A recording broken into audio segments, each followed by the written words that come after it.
Graça e paz, a paz de Deus, Shalom Adonai. Boa noite, meu querido e minha querida, que Deus abençoe ricamente a tua vida.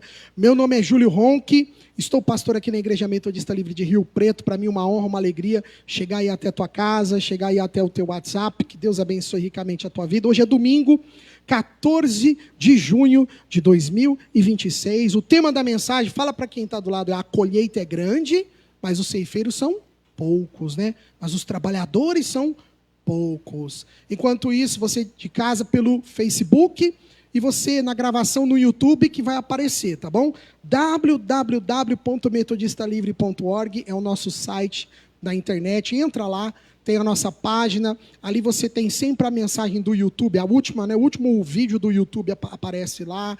Tem ali também todas as mensagens que a gente fez há muitos anos atrás, tem mais de 300 mensagens, tem quase 400 áudios de culto, que tem muita coisa para te abençoar no nosso site. Depois aqui ao lado, saem os nossos canais das redes sociais, @Imel Rio Preto. Então nós estamos no Facebook, no Instagram, no YouTube, @Imel Rio Preto já. Vai na nossa página, se inscreve, divulga o nosso canal. O YouTube não cresce, irmãos, estamos no 143, não vai para frente.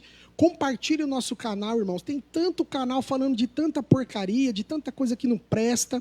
E o nosso canalzinho está lá parado, os vídeos a gente faz com amor, com carinho durante a semana, para você ligar lá na tua TV. Nós em casa a gente tem esse costume, a gente não assiste, não é porque nós é crente, não que fala não assiste novela, não é, irmãos.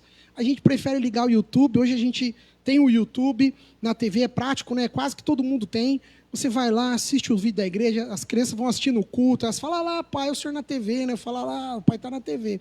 Então, irmãos, isso é uma bênção, vai edificando a família, você vai ouvindo de novo a mensagem, às vezes, do mês passado, vai vendo o culto do ano passado, a gente tem eu acho que já tem 232 vídeos nesse nosso canal no YouTube.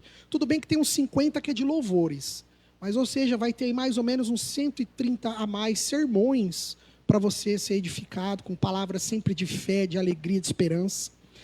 Depois também vai aparecer com um QR Code, para você fazer uma avaliação no Google. É importante essa tua avaliação. Todo domingo eu estou falando, eu vou continuar falando, porque a gente tem que fazer com que o algoritmo encontre as pessoas. Então, avalie o nosso site no Google, a gente vai estar aqui o QR Code para você depois fazer isso.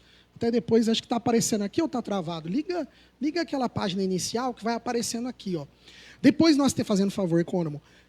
Depois nós temos também, irmãos, aqui na lateral vai aparecer o QR Code do nosso GPS. Vem fazer uma visita todos os domingos, 19 horas, horário de Brasília, na rua Fritz Jacó, número 1008, no bairro Boa Vista. Estamos aqui, ó, 2 quadras da Santa Casa e Fritz Jacó, esquina com a rua Pedro Amaral. Não tem erro a nossa localização.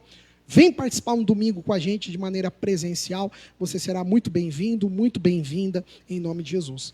E depois também vai aparecer aqui na lateral um QR Code. Se você for tocado no coração, quer ajudar, doar, contribuir, não importa qual seja o valor que você sinta no coração, esteja ali com liberdade. É metodista livre. Esteja na liberdade da dispensação da graça de Deus.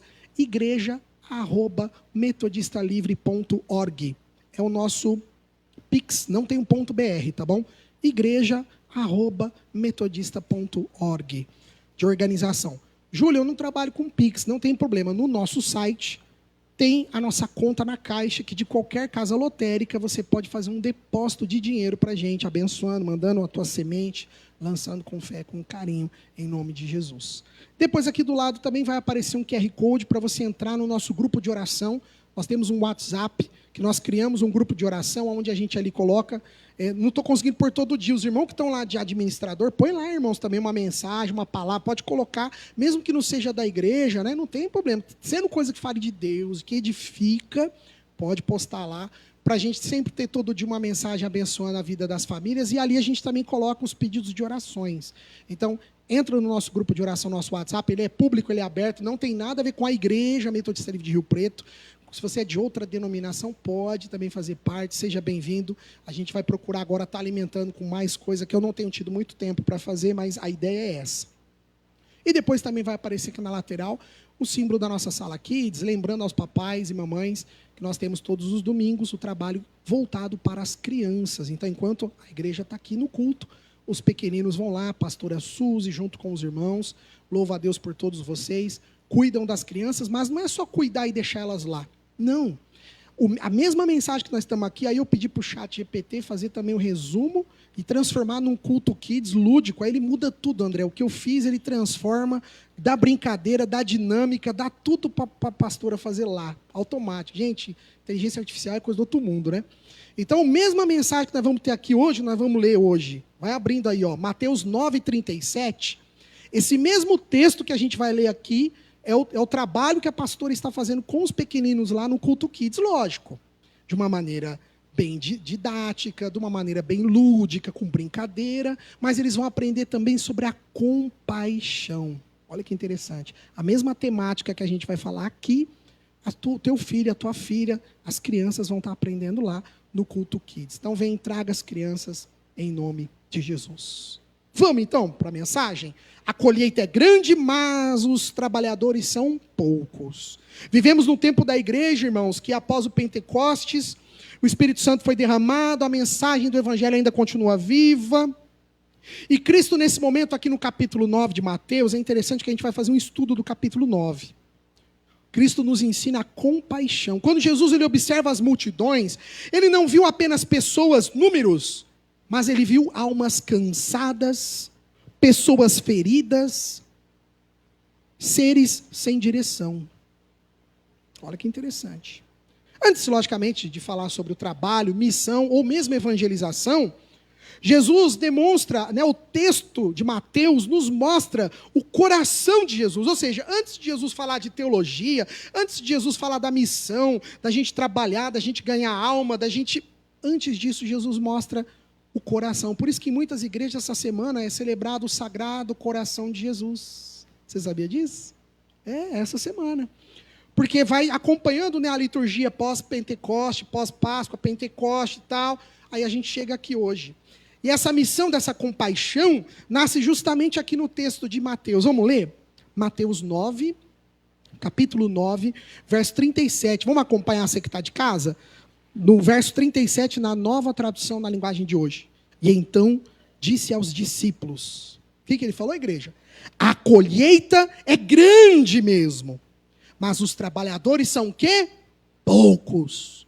Peçam ao dono da plantação que mande mais trabalhadores para fazerem a colheita. Vamos parar por aí. Aí eu fiz um estudo sobre Mateus 9, é muito bonito. Inclusive, durante a semana, eu já deixo um desafio. Estude Mateus capítulo 9 essa semana. Ele é extenso, né? Ele tem vários versículos. Então, cada dia da semana você vai pegar uma perícope, você vai pegar um bloco de Mateus 9, e aí você vai chegar na sexta-feira e você vai entender a dimensão de tudo isso que eu estou falando. Aqui em Mateus 9, Cristo é retratado para nós como Messias, porque ele ensina o perdão, ele ensina que nós somos chamados, ele ensina que somos transformados, ele cura as pessoas, ele ressuscita as pessoas, tem até ressuscitação, ele liberta, ele ensina, ele prega, e por último ele se compadece. Tudo isso tem Mateus 9, olha que é um capítulo realmente extenso, porque não foi apenas um dia, tá bom? Não foi. Não, a narrativa de Mateus ela é longa, né? A Bíblia foi dividida dessa maneira no capítulo 9, até porque ela não tem capítulos nem versículos, tá bom? A Bíblia original, né? Foi depois, lá para 1700, se eu não me engano, que a gente teve essa divisão aí de capítulos e versículos, né? Foi mais ou menos por aí. Mas o capítulo 9, ele é uma narrativa de vários fatos, de vários dias. E 9 é um dos capítulos mais ricos do Evangelho de Mateus, porque nele nós encontramos, olha aqui, uma sequência de milagres, controvérsias com os líderes religiosos. Por quê? Porque quando Jesus diz, aqui em Mateus 9, tem um momento que ele vira e fala o quê para o cego que ele está curando? Ele não fala assim, você está curado. Primeiro ele fala, perdoados estão os seus pecados. Rapaz, nesse momento, ele estava dentro da sinagoga, André, ele estava dentro da igreja. Você imagina o rebuliço que não foi para os fariseus, para os judeus, para os hipócritas. Quando Jesus falou isso, o que ele estava querendo dizer? Só podia perdoar pecado naquele tempo, irmãos, em Israel? O próprio Deus. Nenhuma pessoa tinha poder na terra para perdoar o pecado de alguém. Entendeu? Então Jesus, nossa, foi uma narrativa terrível. Tá aí em Mateus 9, depois você vai ler, você vai achar. Aqui em Mateus 9 nós temos o chamado de Mateus, eu já preguei sobre o chamado de Mateus. Quem que era Mateus? Um publicano. O que ele fazia? Ele era um cobrador de impostos, lembra? Então ele era um judeu, só que ele trabalhava para o governo militar romano, então ninguém gostava do cara. Ele cobrava imposto, irmãos. Então ele era odiado pelos judeus, né? Pelos hebreus. E tem também no Mateus 9 uma das mais profundas, maravilhosas declarações de Jesus da sua missão, que foi a compaixão pelas pessoas. Por isso que a gente fala sobre o Sagrado Coração de Jesus, né? Aqui onde a gente vê que não foi apenas Jesus falar sobre a colheita, mas a gente vê a compaixão dele. Por quê? Porque ele está numa região aqui da Galileia. Eu fui fazer um estudo do Flávio Joséfo. Se você lembrar, o Flávio Joséfo ele foi um teólogo importantíssimo num século entre os 100 e 200, se eu não me engano. O Flávio Joséfo foi bem logo após tudo isso. Então ele estava ali bem recente, o Flávio Joséfo.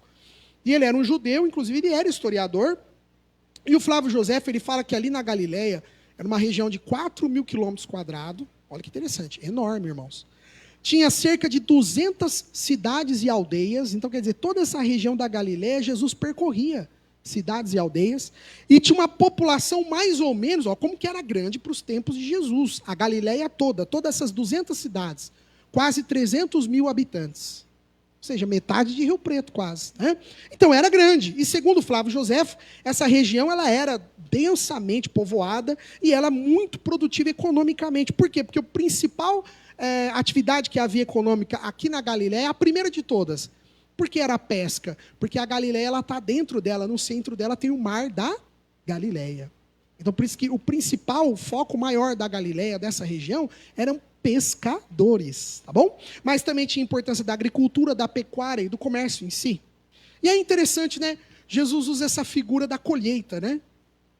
A seara é grande, mas poucos são os ceifeiros. Por que será que Jesus usou essa figura representativa, né? A colheita é grande, porque justamente ele nesse momento na Galileia, ele também estava cercado desse cenário, vamos assim dizer, campestre, agrícola.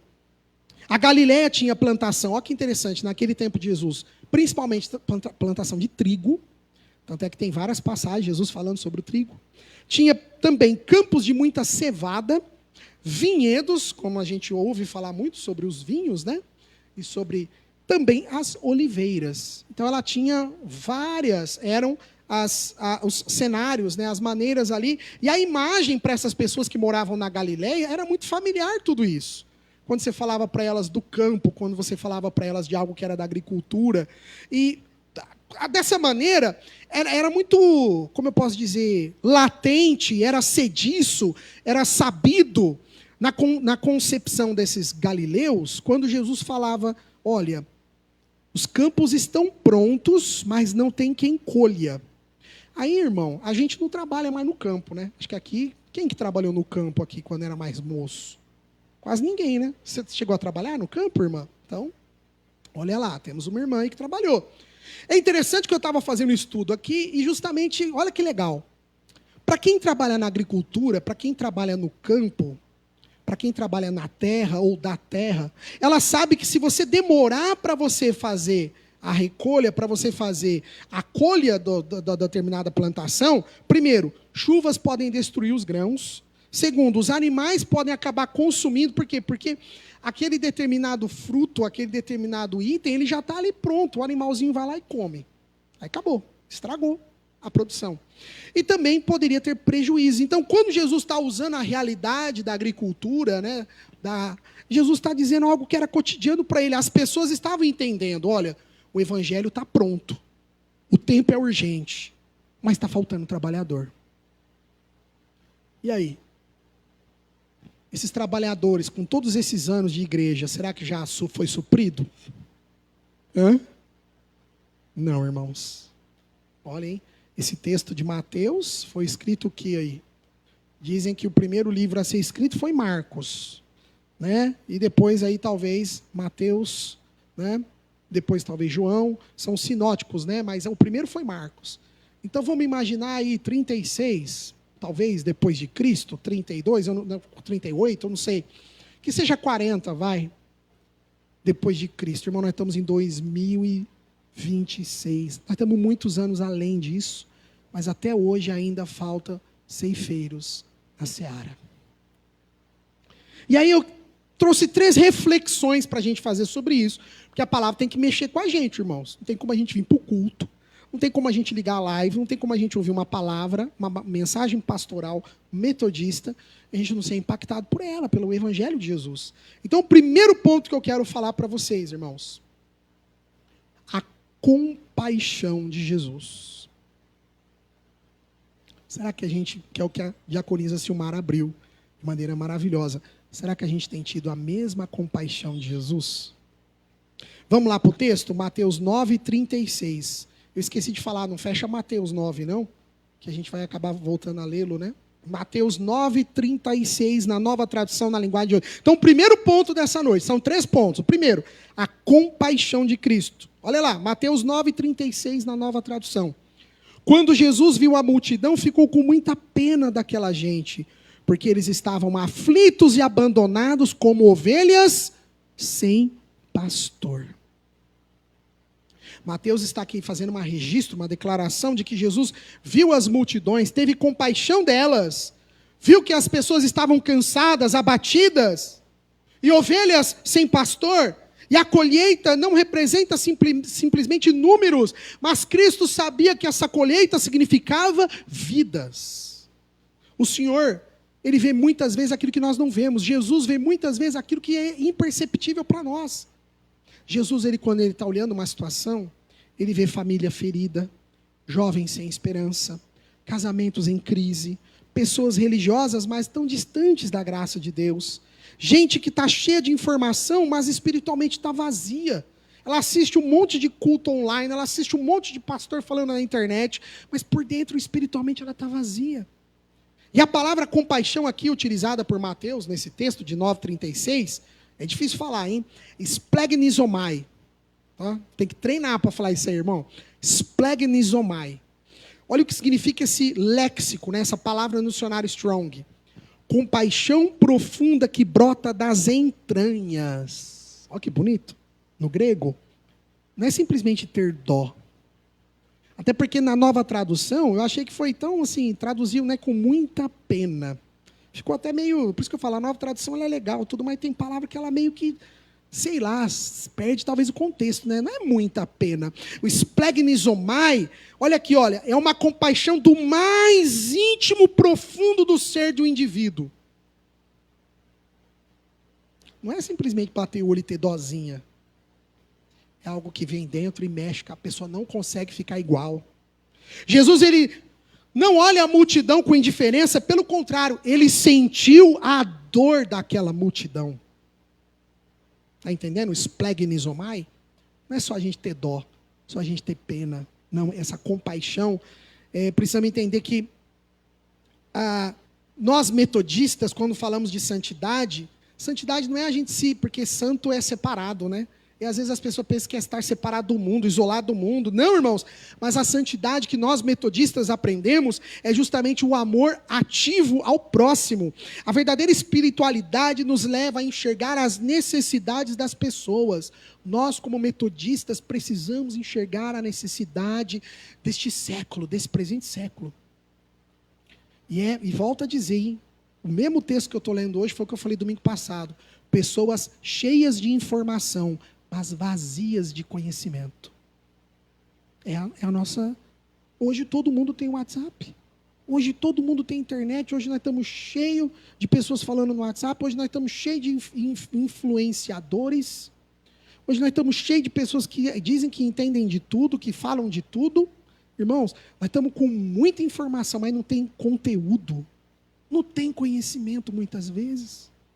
Por isso que a missão começa quando a gente enxerga nas pessoas aquilo que Jesus enxergava. Nos tempos de Jesus, era a opressão talvez de Roma, os tributos, como ali no caso de Mateus. E hoje nós precisamos enxergar o que as pessoas estão sofrendo. E hoje as pessoas no nosso país estão sofrendo o quê? Uma lavagem cerebral que está partindo de muitas igrejas.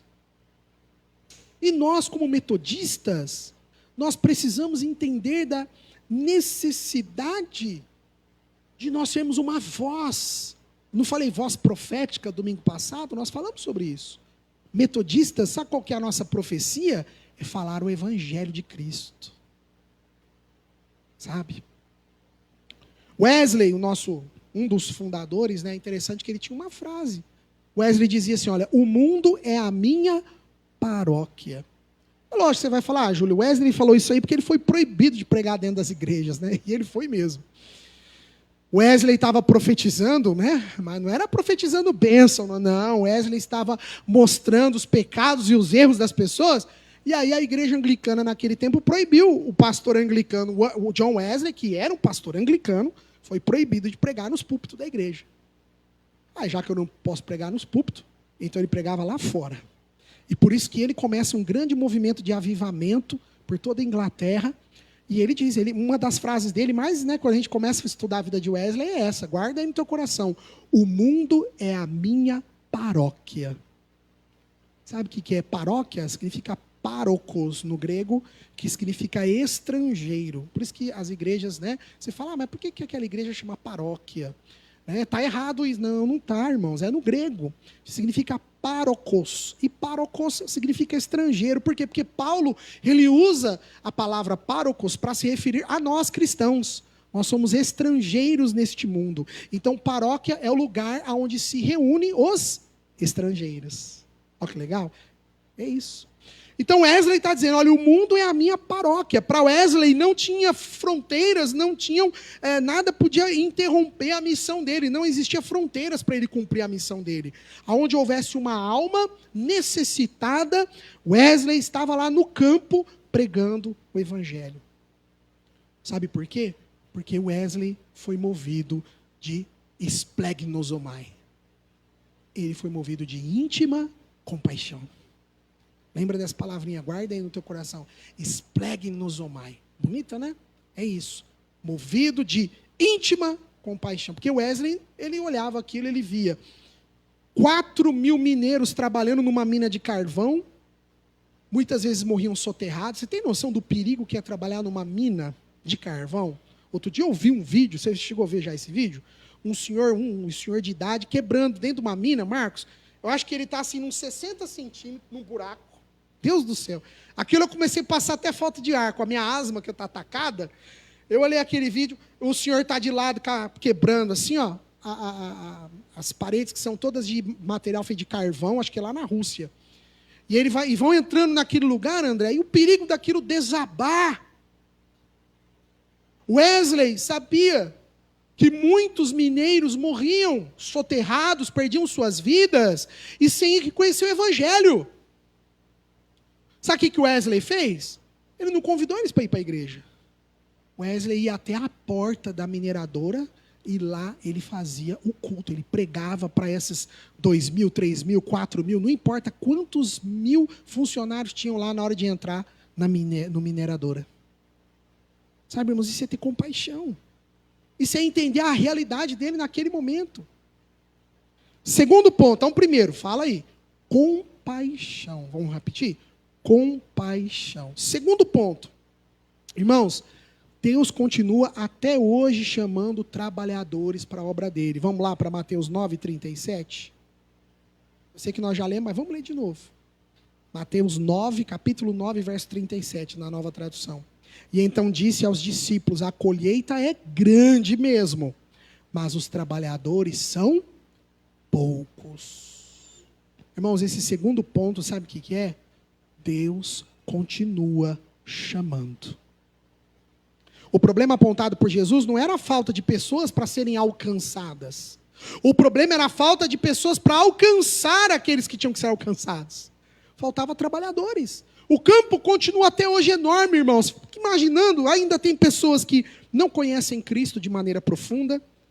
A gente tem muitas pessoas que estão afastadas da igreja, membros afastados da igreja, ou que não são mais membros e estão afastados, crianças precisando ser discipuladas, idosos necessitando de cuidados, famílias esperando uma palavra de consolo, de esperança, nós temos tudo isso. Aqui a palavra trabalhadores, no grego, é ergatai, que significa alguém que trabalha ativamente, um operário, alguém comprometido com uma tarefa. Ergatai. Ergatai, tem um acento no gá. Aquele que está comprometido, irmãos. Jesus, ele não procura, foi o que eu falei na abertura, né? Porque eu tinha lembrado do texto. Ele não procura seguidores. Jesus não está preocupado com espectadores. Jesus não está preocupado com nada disso. Mas Jesus, ele procura trabalhadores. A igreja, ela não foi chamada para ocupar bancos apenas aos domingos. Mas a igreja é chamada, cada crente, cada metodista, ele tem vários dons, várias coisas para fazer. Pode alguns pregar, alguns ensinar, outros visitam, outros aconselham, outros sustentam, outros intercedem, mas todos participam da colheita. Cada qual do seu jeito, cada qual da sua maneira. Deus não chama apenas pastores para a obra, mas Ele chama todo discípulo. Por isso que eu disse, Ele não quer espectador. Cristo está interessado em discípulos. E o Adam Clarke, que foi aluno do John Wesley, nasceu em Londonderry, na Irlanda, foi um dos maiores comentaristas bíblicos metodistas da história. O Adam Clarke, ele observa que a escassez de trabalhadores não ocorre porque Deus não chama pessoas, mas porque muitos não respondem ao chamado divino. Entendeu? Quer que eu leia de novo?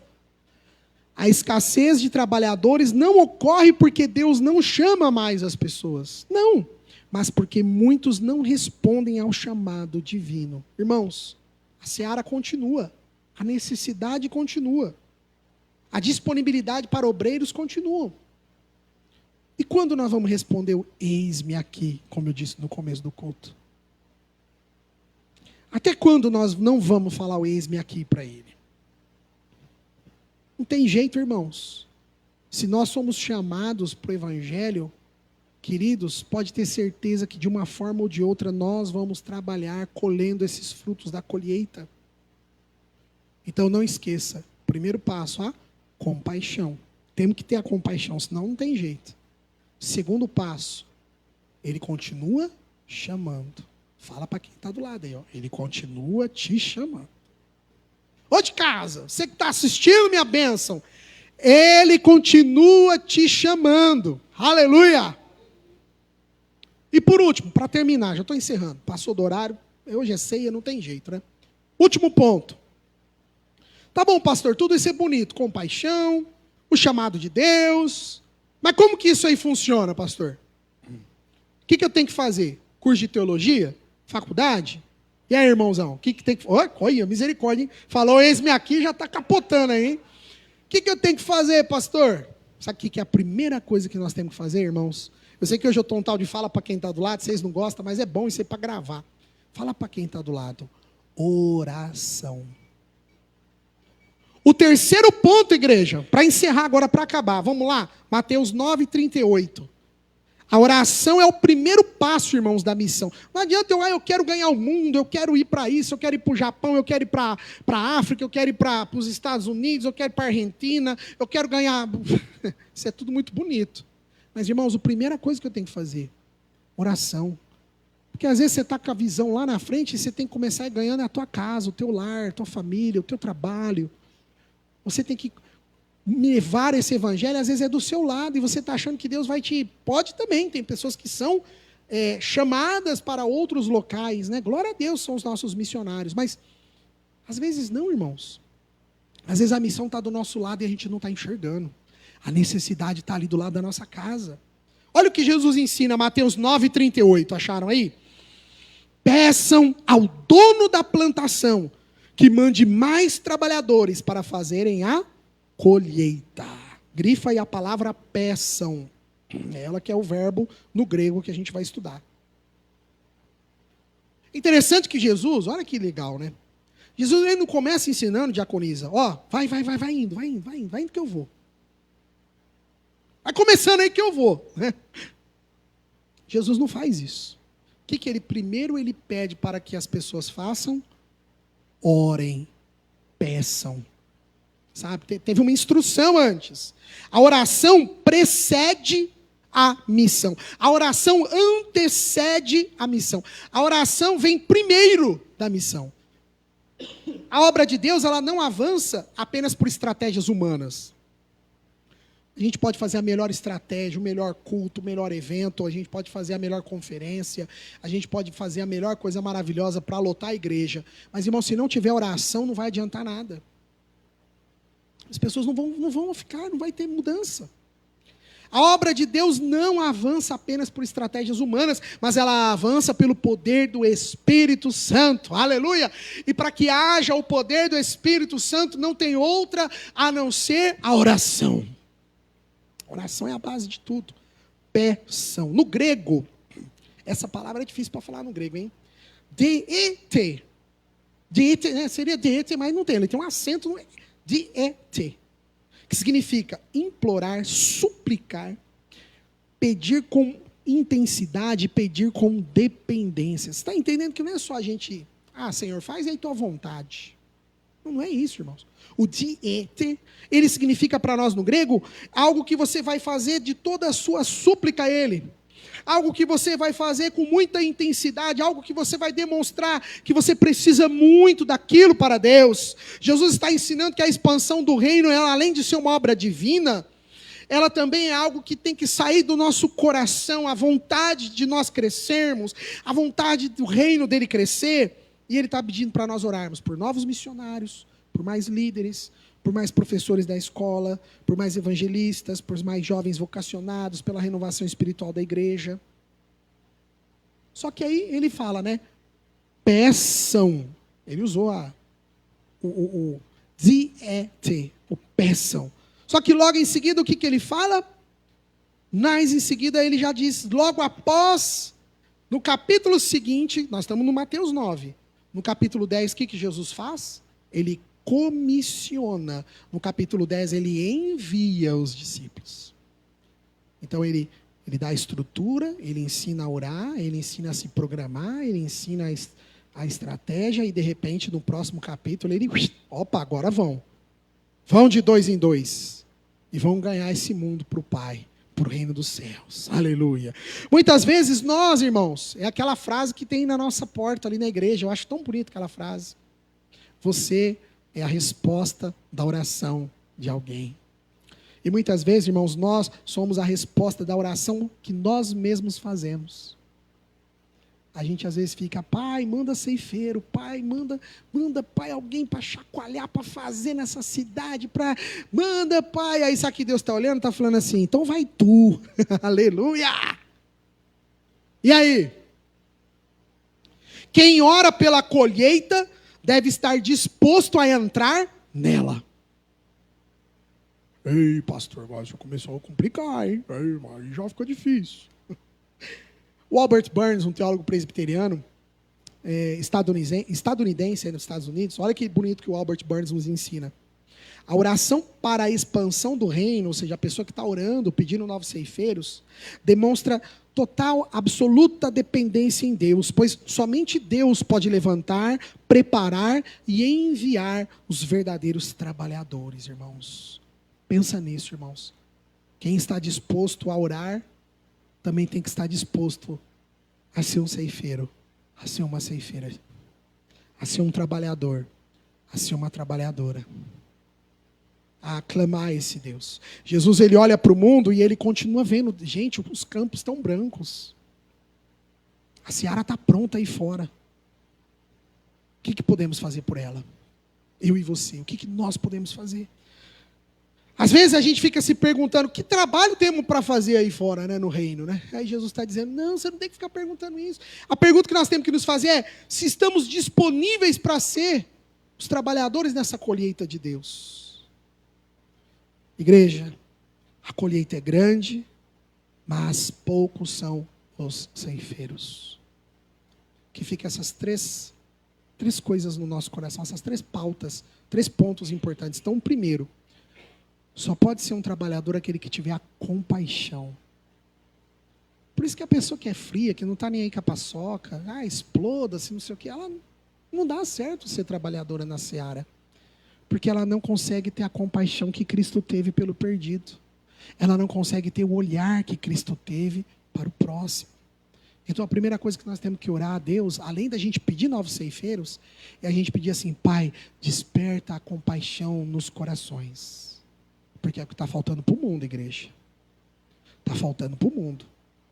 Eu estava vendo os comentários daquela questão fatal que aconteceu com aquela moça em Limeira, que desesperador, né? Vocês já olharam os comentários? Por isso que eu falo, a internet é uma terra sem lei, né? Deus do céu, o que as pessoas têm coragem de escrever, sabe? Sabe o que é isso? É aquilo que está no coração delas, elas exteriorizam ali na rede social, nua e crua, na cara, na lata. Sabe? Irmãos, foi terrível aquilo, eu me compadeci, independente. Mas irmãos, é por isso que estou falando, falta compaixão. Se põe no coração, eu não sei se o pai e a mãe da moça estão vivos, eu não li a matéria toda. Se põe no coração, no lugar de um pai e mãe, eu sou pai. Se põe no lugar de você receber uma notícia dessa de um filho, de uma filha sua, acontecer um trem, uma loucura dessa. Se põe no lugar, talvez você não é pai e mãe, mas põe no lugar, você talvez tenha um irmão, tenha uma irmã. Você recebeu uma ligação dessa, uma notícia terrível dessa, se põe no lugar dessa família. Mas nós olhamos, o mundo anda anestesiado, o diabo, ele consegue anestesiar, cauterizar o coração das pessoas. E a gente vê as barbáries, né, nos comentários. Fala, Júlio, mas comentário é assim mesmo, a pessoa fala da boca para fora e não sei o que nada, irmãos. Os comentários é onde a gente mede a febre. E a gente vê como que está a realidade da sociedade. A sociedade está devassada. Está uma podridão. Eu estou falando, irmãos, se não sobrar nem nós, não sei o que vai ser dessa terra. O dia que Jesus falar assim, vinde, filhos meus, irmãos, eu tenho dó de quem vai ficar. Eu tenho dó, porque não vai ser fácil, não. Porque é como a palavra de Deus disse, né? O amor dos corações se esfriou. As pessoas se esfriaram. Então eu penso que nós temos que ter compaixão, irmãos. Sabe? Então, primeiro ponto, compaixão. Segundo ponto, Deus continua chamando. Então, irmãos, não é porque Deus te chamou um ano atrás que você não acha que Deus está precisando de você agora. Que Deus não esteja precisando de nós agora. Não. Deus precisa de nós. Ele continua nos chamando. E último ponto que a gente acabou de ler. Não é a gente sair aí fazendo a loucura. Não. Oração, irmãos. Vamos orar primeiro. Pedir confirmação de Deus. Pedir o estabelecimento da graça, da misericórdia dele sobre a nossa igreja, sobre a nossa vida. E do que nós podemos fazer ainda nessa terra. Se estamos vivos aqui, irmãos, não é só para a gente desfrutar do que é bom, do melhor, não. Se estamos vivos aqui, ainda pela misericórdia dele, é o que também podemos abençoar nessa terra. Sabe por que eu fico pensando? Porque o homem mau, ele está aqui destruindo. O homem mau está aqui na terra, irmão, acabando com tudo. E por que nós, os homens bons, vamos parar com os homens, né? Vamos falar seres humanos, né? Eu gosto disso. Eu gosto de falar só homem e machismo, né? Não, humanos. E por que nós, humanos, seres humanos bons, não podemos fazer algo também? Pensa nisso. Ficou aí todo mundo com a caraminhola na cabeça. Palavra difícil. Fica aqui a mensagem nos nossos corações. Obrigado você que no YouTube assistiu essa gravação até agora, e já deixo mais uma vez aqui um convite para vir nos fazer uma visita na rua Fritz Jacó, número 1008, no bairro Boa Vista, aqui em Rio Preto. E todos os domingos, 19 horas, horário de Brasília, você é o nosso convidado e a nossa convidada especiais.